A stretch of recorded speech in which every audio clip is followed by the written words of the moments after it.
আসসালামু আলাইকুম প্রাণপ্রিয় ভিউয়ার্স, আমলে ইউটিউব জাদু চ্যানেলের পক্ষ থেকে আমি আরিয়ান পাঞ্জাতনি পবিত্র ঈদুল আজহার উপলক্ষে আপনাদের মাঝে ফিরে আসলাম। আমি আরিয়ান পাঞ্জাতনি এবং ঈদ মুবারক আসছে পবিত্র ঈদে গাদিরিকুম মৌলা আলী আলাইহিস সালামের বেশালাজ দিবস উপলক্ষে আজকে এবং পবিত্র ঈদুল আজহার উপলক্ষে ঈদের উপলক্ষে আপনাদের মাঝে আমি ফিরে আসলাম এবং ঈদুল আজহা পক্ষ থেকে আপনাদের মাঝে একটি নকশা নিয়ে আসলাম, একটি কিতাবি নকশা নিয়ে আসলাম।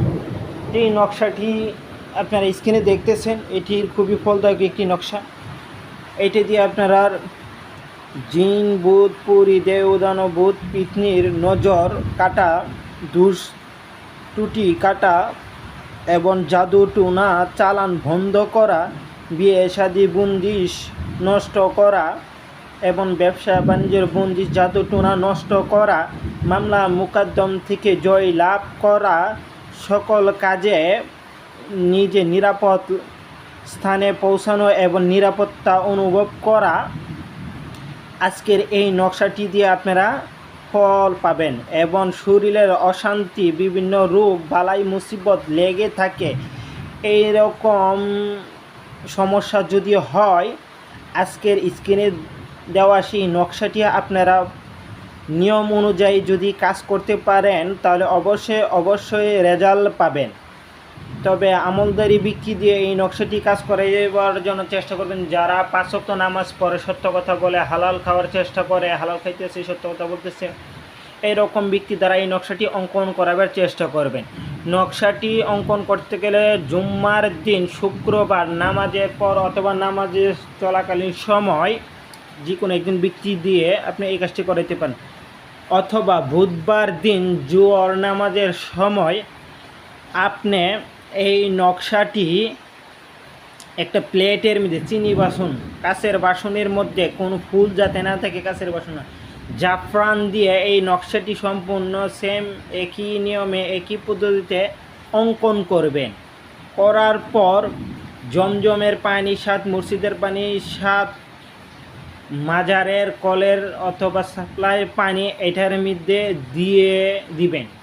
দেওয়ার পর আপনি কি করবেন, 6 বার দুরূদ শরীফ পড়বেন, 6 বার সূরা আলহামদুলিল্লাহ পাঠ করবেন। পাঠ করে ওই পানির উপরে ফু দিবেন। পুনরায় বৃষ্টি আরেকটি তাবিজ লিখবেন কাগজে। লেখার পর একই নিয়মে একই পদ্ধতি লেখে ওই তাবিজে আপনি 6 বার দুরূদ শরীফ এবং 6 বার সূরা ফাতিহা আলহামদুলিল্লাহ পাঠ করে ফু দিবেন। দেওয়ার পর আপনার কাজ, তারপর লিখে রেখে দিবেন। যদি জিন ভূত দেও দানবের জন্য কাজ করে থাকেন তাহলে আপনি এই নকশাটি লিখে আপনার আরেকটি নকশা লিখবেন, সেটা রেখে আপনার গলায়, ছোটো বাচ্চাদের গলায় পরিয়ে দিবেন, বা যাদের মধ্যে জিনের আক্রমণ, জাদুর আক্রমণ হয় সেটা গলায় দিতে হবে। আর অন্য অন্য কাজের জন্য সেইটা মেয়ে হলে বাম হাতে, ছেলে হলে ডান হাতে পরিধান করতে হবে। তারপর লেখার পরে আপনি কি করবেন, আবার এই নকশাগুলো সামনে রেখে আপনি 33 বার সূরা ফাতিহা পাঠ করতে হবে। 33 বার সূরা ফাতিহা পাঠ করে ফু দিয়ে ওই নকশায় ওই পানিতে ফু দিয়ে রাখবেন। তারপরে 2 হাত তুলে আল্লাহর দরবারে ফরিয়াদ করবেন, পাকে পাঞ্জাতনের উসিলা করে, আহলে বাইতের খাতিরে, মৌলা আলী আলাইহিস সালামের উসিলা করে, উলিয়া উলিয়াদের খাতিরে আল্লাহ যাতে আপনার সমস্যাটা সমাধান করে দেয়। ওইভাবে আপনাকে এই সম্পূর্ণ এই বিষয়টি সমাধান করতে হবে।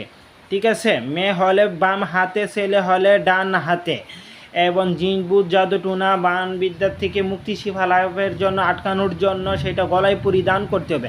আর যে পানিটা দেওয়া হয়েছে ওই পানিটা 7 দিন খাবেন, 7 দিন খাবেন, 7 দিন গোসল করবেন। পারলে 11 দিন খাবেন, 11 দিন গোসল করবেন, কিছুক্ষণ পর পর খাবেন। এবং ওই পানিটা আপনার বিছানায় এবং ঘরের চতুর্দিকে আপনি ছিটাইয়ে দিবেন। খাওয়ার সময় পানিটা সাথে নিয়ে খাবেন, ভাতের মধ্যে খাওয়ার পরে এই পানিটা খাবেন। এইভাবে আপনারা নিয়ম অনুযায়ী কাজ করুন। আর অন্য যে কোনো সমস্যা যদি থাকে বা অন্য কোনো ধরনের তদবির প্রয়োজন হয় সেটা আমাকে কমেন্ট করে জানিয়ে দিবেন। আমার কাছে থাকলে অবশ্যই আমি চেষ্টা করব আপনাদের মাঝে সেই বিদ্যাগুলা দেওয়ার জন্য। তো প্রিয় ভিউয়ার্স, যারা আমার চ্যানেলটি সাবস্ক্রাইব করেন দয়া করে চ্যানেলটি সাবস্ক্রাইব করবেন, লাইক করবেন, কমেন্ট করবেন, শেয়ার করবেন। আমার ইউটিউব জাদু চ্যানেলটির পাশে থাকবেন। আসসালামু আলাইকুম।